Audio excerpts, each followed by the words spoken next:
कागज के दो पंख लेके उड़ा चला जाए रे, जहाँ नहीं जाना था ये वही चला हाय रे। उम्र का ये ताना बाना समझ न पाए रे, जुबां पे जो मोह। শুভ সকাল বন্ধুরা, কেমন আছো সকলে? আশা করছি ভালো আছে। সকলে সুস্থতা কামনা করে আবার একটা নতুন ফ্রেশ ব্লগ শুরু করছি।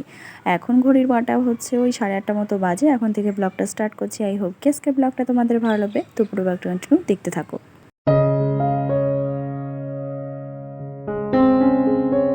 তবে সকাল কিন্তু আমার অনেক আগে থেকে স্টার্ট হয়ে গেছে, প্রায় 2 ঘন্টা আগে থেকেই বলতে পারো। কেন কি তো আমাদের দাদাভাই তো আবার অফিস যায় 8টার দিকে, তো সেই কারণে একটু আগে উঠে ওই একটু ঘরটা ঝাড় দিয়ে ব্রেকফাস্টটা বানাতে বসে যাই। আর তারপরও অফিস চলে যাওয়ার পর ওই বাদবাকি যে কাজগুলো থাকে সেগুলোই করি। তো এদিকে তো মাম্মাম আজকে উঠে গেছিলো। মাম্মাম এখন সকাল সকালই উঠছে, কারণ অভ্যাসটা তৈরি করছে আস্তে আস্তে। যেহেতু স্কুলে ভর্তি করতে হবে 1 বছর পরই, তো সেই কারণে ওকে একটু টেনে টুনে তোলার চেষ্টা করি।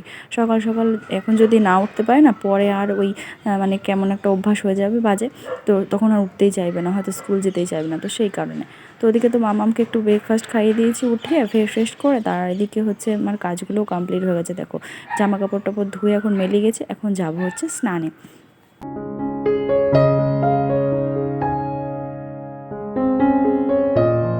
তো স্নান টান সেরে একদম সোজা রান্নাঘরে চলে এসেছি। একদমই আর লেট টেট করিনি, কেননা ঘড়ির কাঁটা তো চলতেই থাকছে। আর তুষার 2টোর মধ্যে চলেও আসবে, তো সেই কারণে ভাবলাম তাড়াতাড়ি রান্নাটা করে নিই। আর এদিকে মিস্ত্রি আসারও একটু তাড়া ছিল, মানে এই বাড়িতে মিস্ত্রিও কাজ করছে কোয়ার্টারে, তো সেই কারণে তাড়াতাড়ি রান্নাটা করতে হচ্ছে। তো আজকে বেশি কিছু না, একটু হচ্ছে মাছের ঝোল করব। আগের দিনের মাছটা ভেজে রেখে দিয়েছিলাম, তো সেগুলো আবার একটু করে ভেজে নিলাম। পটল আলু দিয়ে মাছের ঝোলটা বানাবো। এদিকে রান্না করছি আর ভাবছি কখন না ওই মিস্ত্রিরা চলে আসে, কারণ মিস্ত্রি চলে আসলে তখন আবার রান্না বান্না একদম গড়বড় হয়ে যাবে। তো সেই কারণে তাড়াতাড়ি করার চেষ্টা করছি রান্নাটা।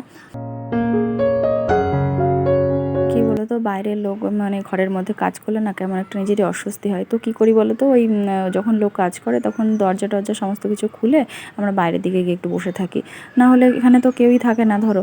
আর তারপর তুষার থাকে হচ্ছে অফিসে, তো কেমন একটা নিজের লাগে, তো সেই কারণেই।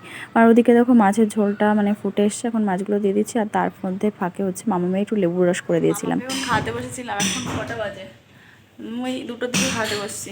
আর সঙ্গে সঙ্গে চলে এসছে বাইরে, এই লোক কাজ করতে চলে এসছে। ওর মধ্যে খাওয়াবো কী করে, ঘরে এনে যে মাম্মা এখন খেলা করছে, একটু বাদে খাওয়াবো দেখি। কাজ টাজ কমপ্লিট করে 4টের দিকে মিস্ত্রিরা বাড়ি গেছে। আর দেখো চারিদিকের অবস্থা এত নোংরা হয়ে রয়েছে। ভেবেছিলাম একদিনে হয়তো কমপ্লিট হয়ে যাবে কাজটা, কিন্তু না, 3 দিন লাগবে। এখানে একটা ছোট গর্ত মতো করেছে, এখানে ওই ফ্যানটা বসাবে আর বাথরুমে ফ্যান বসাবে, এই 2 জায়গাতে। তো দেখা যাক। আর এদিকে এর অবস্থা একদম পুরো লন্ডভন্ড হয়ে আছে। গ্যাস ট্যাস দেখো কি অবস্থা, এত নোংরা, মানে পরিষ্কার করতেই আমার নাজেহাল অবস্থা হয়ে যাবে। তবে আমি আর করবো না, ধুলোবালির কাজ করলে আমার একদম অ্যালার্জি হয়ে যায়। তো সেই কারণে তুষারই পরিষ্কার টরিষ্কার করে দেবে।